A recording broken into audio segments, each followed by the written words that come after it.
नमस्कार, ABS news मराठीमध्ये आपलं मनापासून स्वागत करते. सुप्रिया सुळे शपथविधीला गैरहजर. अर्थ खाते सुनेत्रा पवाराकडे नाही.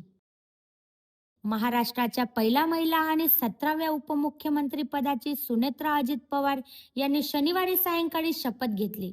त्यानंतर तासभराने खाते वाटप जाहीर. त्यानुसार अजित पवारांकडे असलेले सर्वात शक्तिशाली अर्थ खाते आता सुनेत्रा पवारांकडे राहणार आहे.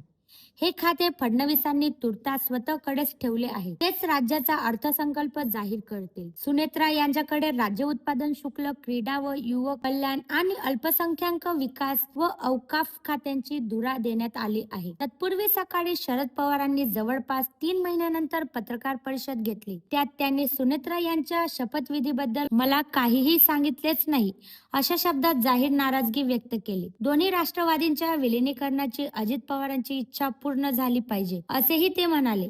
त्यानंतर बारामती येथेच थांबलेल्या पार्थ यांनी शरद पवारांची तर सुप्रिया सुळेंनी अजित पवारांच्या मातोश्री आशाताईची भेट घेतली. विलिनीकरणाविषयी अजित पवारांचा आम्हाला कोणताही आदेश नव्हता असा दावा प्रदेशाध्यक्ष सुनील तटकरे यांनी केला. ABS news Marathi.